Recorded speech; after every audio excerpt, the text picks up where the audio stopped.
Good afternoon, everybody, to what is our last session today for day 2 of the conference.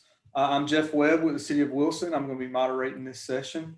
Our speaker today is Tiffany Puett from Duncan Parnell. She's going to be talking with us about the importance of using differential correction with field collected data. Tiffany is a GIS Services Coordinator and Trainer for more than 17 years with Esri products. She focuses on data management, GIS support, and Trimble's mapping solutions. She's also a certified GISP, Esri Desktop Associate, and a Trimble Trainer, and also a alumnus of Appalachian State University, where we are not going to hold that against her. We will have questions, but we're going to hold them towards the end. So if you've got any questions, just feel free to put those in the chat box, and we'll make sure to save time at the end to answer any questions you have. As a reminder, if you need continuing education credits, make sure your name is spelled correctly in the Zoom login. And lastly, the session will be being recorded and be made available on the conference website after this event. And with that, we will get started with Tiffany. Tiffany? Thanks, Jeff. Hi, everybody, and welcome to the NCAUG 2020 virtual conference, last one of the day. Thanks for sticking around for me. Hope this afternoon finds you well and that you've been enjoying the conference so far. Although I won't be making any mocktails this afternoon, I will try to do twice as many costume changes as Amy Barron did last night. Unfortunately, I don't have a camera to share those with you, so sorry about that. So for those of you involved in field data collection, I'll be discussing the importance of differential correction. So what is GNSS? GNSS is a constellation of satellites that provide signals from space. The satellites are around that 12 to 13,000 miles up in the sky. They transmit timing data to GNSS receivers for the purpose of calculating positioning data. That's used for mapping, tracking, and navigating. When people say GNSS, they are speaking about the technology in generic terms. Most of you are probably familiar with the term GPS, which refers to the US operated satellites. As well, some of you probably have heard of GLONASS, which is operated by Russia. We also have Galileo, which is operated by Europe, and Baidu is by China. These satellites are globally available and available 24 hours per day. So the principle behind how it works is that there's a timestamp on the GNSS signal when it leaves the satellite, and then the GNSS receiver records the time it receives the signal. From that, it can determine the time that the signal traveled and therefore the distance the signal travels. When you combine that with multiple signals, the receiver can then determine its location. And if you're ever on Jeopardy, that's called trilateration. So, like I said, the main reason we're here is to talk about differential correction. So what is it? Differential correction is primarily used to correct for atmospheric delay. As the signals come down through the atmosphere, they get bounced around with electronic charges in the ionosphere and weather in the troposphere. However, some multipass signals can be ruled out by proxy of the process, but it's a very small amount. So think about 1 to 2% of your multipass signals, if you know what those are. They get ruled out just by the process of differential correction. It does require that you have 2 receivers tracking the same signals and errors at the same time. So typically there's what we refer to as the rover or the roving base, and a nearby base station, hopefully. Base stations have a survey grade receiver and are usually attached or fixed to a building. So their location is fixed and highly accurate.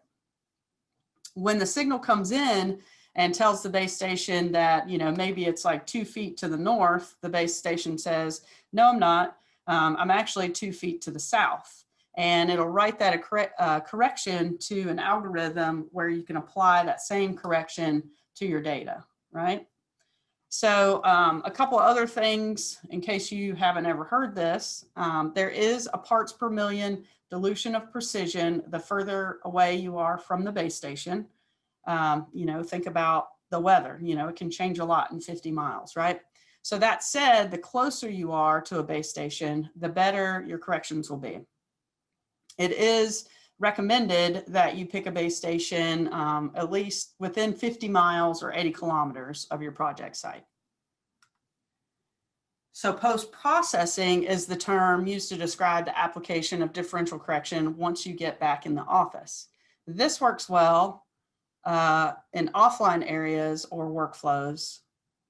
That means it's not real time. You will not see the accurate XYZ coordinates until you quote unquote post-process the data. So it's not real time.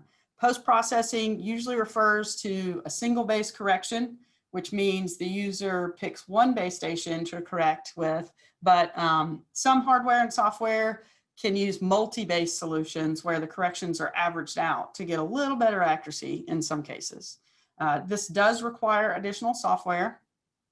And as far as the apps that I tested, it requires a check-in, check-out process in contrast to just a normal sync or straight download process that you would get with like Server or something. Post-processing usually uses the same network as your local VRS. So now that we've talked about offline processing, the other three sources I tested are all capable of giving you corrections in real time. That means the coordinates you see on your mobile device are the coordinates you'll get back in the office. So SBAS, or WAS, is operated by the US and are satellite-based corrections based around the equator. For that reason, most GNSS receivers have this option included as a source for their corrections. This source is heavily relied upon for aeronautic navigation.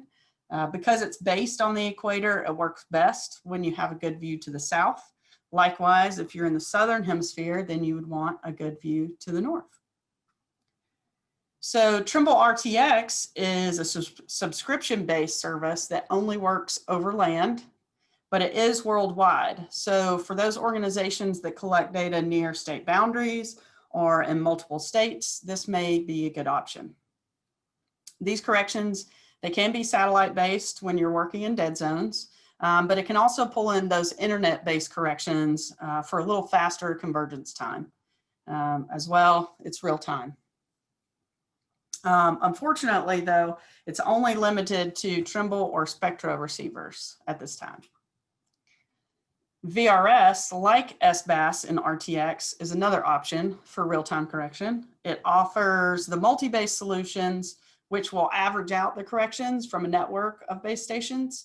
But there are some smaller project sites that may use only a single base VRS correction. So think about remote military operations or folks building stuff out in the desert where there may not be base stations within 50 miles, or maybe they need to work in a really secure technical environment. Internet is typically required, but in the case of a single base, they may also, or in contrast, choose to use a radio to get the signal rather than internet. So a lot of your surveyors may use the latter method in some of your more remote areas because of that dilution of precision when you get further away from a base, because they rely on the most accurate data they can get. It does require a subscription, normally from a state agency like North Carolina Geodetic Survey or Tennessee DOT. But in some cases, you may have a private network like KeyNet that provides those correction services as well. Because these are normally operated within state agencies, the coverage is typically limited to within that state. So with all the changes out there with hardware and software options, I thought I would test a few to get some metrics on different options for differential correction. During testing, I tried up to 4 different correction sources when available and compared them to the data with no corrections at all. Took 3 separate points per correction source per app I tested. Probably not ultra scientific, but it does give us some decent metrics on the correction. The 3 applications I tested with were Collector for ArcGIS and Trimble's TerraFlex and TerraSync. These were all done over a geodetic monument, by the way. So with mobile devices becoming the norm today, there are a lot of options out there for your devices. Both Collector and TerraFlex can operate on iOS, Android, and Windows 10. I threw TerraSync in there as kind of like a standard, but future releases, as you probably know, will be limited as it only runs on Windows and Windows Mobile. Here I've laid out a table that shows you which apps are capable of what. As you can see, they're all pretty much capable of all the corrections with just a couple of exceptions there listed in the footnotes. Collector, however, does not have the option to post-process today, but it could happen in the future. There's some talk of that. So how about the results? Here's how the corrections stack up. I have these ordered from worst to best in terms of estimated accuracy. Save the good part for the end, right? I used HEA, or horizontal estimated accuracy, as the metric because it can be captured as an attribute within the data. However, when comparing these values to the actual error, the actual distance my points were from the monument, I was still within range of what you see here. So without correction, think just a tablet or your cell phone, your accuracy is going to be about 10 to 20 feet. SBAS on just about any receiver, GNSS receiver, will get you in the sub-meter range. Although RTX can get you in the centimeter range like the others, you must have a centimeter capable receiver. The one I was testing with, unfortunately, was only a decimeter or sub-foot range receiver. As far as post-processing goes, one thing to note about post-processing is that it is highly reliable. So if the internet goes down at your house or at the project site, not to worry. In most cases, the organization running the base stations will have that data uploaded back up to the server and available for you the next day or within a couple of days max. But it can get you anywhere from sub-foot down to the centimeter level, depending on the receiver that you're using. And then here you can see with VRS, you get a little tighter than that. And you can almost improve the accuracy by double the others. So just to break it down, you're looking at a ½ inch versus to 4 inches in that horizontal accuracy range. Some tips or other notes with respect to differential correction. Post-processing, or VRS, will get you the accuracy of the receiver, almost always. With RTX, you get the accuracy of the subscription, but that it is not to exceed the accuracy of the receiver. So you want to, and then another thing, you want to pay attention to the datum of your correction source. So for example, SBAS is WGS 84, North Carolina VRS is NAT 83 2011. Did not get to see Gary Thompson's presentation a little earlier today, but if you have any questions that may be changing in the near future, you might want to direct those to him or Bart. Other variabilities will depend on conditions, like do you have a good view of the sky? Are there trees overhead or tall buildings? Anything that might block the view of your sky and that signal are going to make an impact. So in some of those harsher conditions, I would recommend internet-based or radio corrections. They tend to work better and hold that correction string a little bit better. Before I get to my conclusion here, I just wanted to mention a few things coming up. Trimble is working to get cloud post-processing so that workflows will be more seamless and rely less on that check-in, check-out process. That could be the option that they go for Collector. I am not sure. The software that I used to post-process the TerraFlex and TerraSync data is actually an extension of ArcMap currently. We hope to see an add-in for ArcGIS Pro, hopefully by the end of the year. And lastly, if you haven't heard already, I've already seen it mentioned a couple times. Esri is mashing up Explorer, Collector, Navigator, Tracker, and Workforce into something called Esri Field Maps. It's currently in beta for iOS and Android, so if you want to get on that list for testing, it's pretty nice. You just have one app now to do all your field collection or field operations, so that you don't have to try and decide which one you're going to use for your field work. So as you've seen, the results here can vary widely, but even in with the simplest of corrections like SBAS, you can get sub-meter, which is way better than 17 feet or over 5 meters without any correction. So if you're using your cell phone by itself, you're going to be, you could be up there in that 5 meter range, or you can get just about any GNSS receiver and get sub-meter or better, as we've seen here. For the most part, the post-processing VRS and RTX are comparable.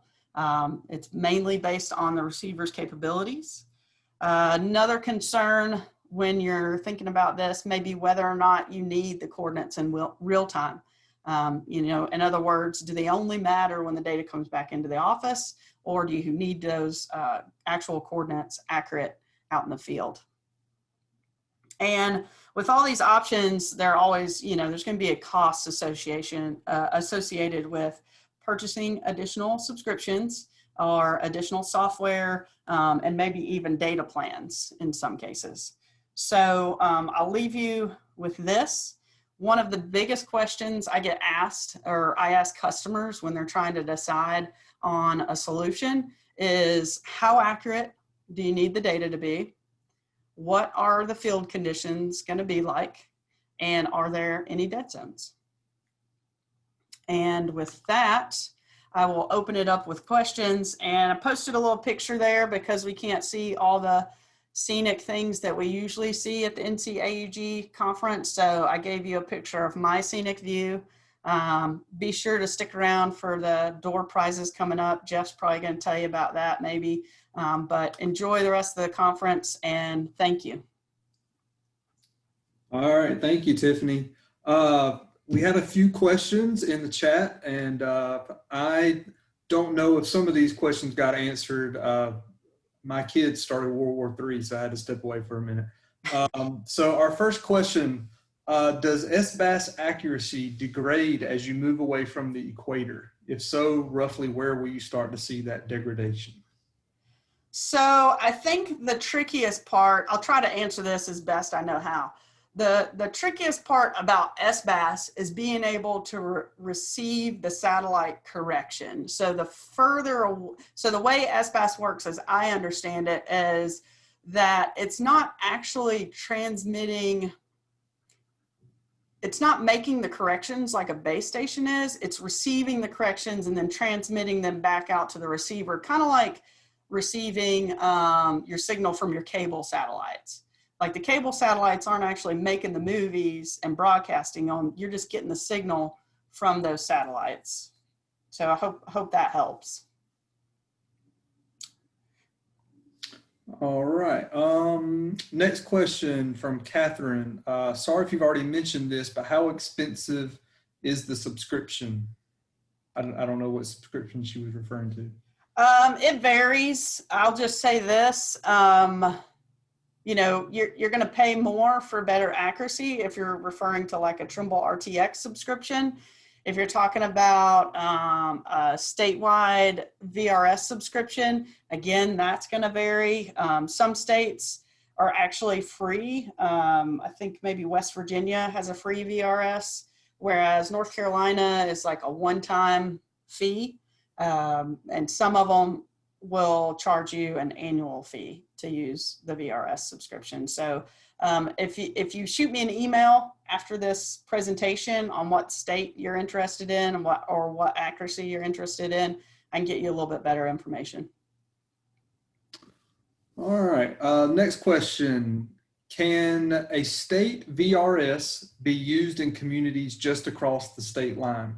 For instance, I'm based in Charlotte, but occasionally do work in Rock Hill. Can I use the North Carolina VRS in Rock Hill? Absolutely. We have folks that do that all the time. Again, when you're dealing with VRS and that multi-base solution, you're also going to be drawing from, you're going to get averaged out corrections from satellites that are, you know, in North Carolina, so that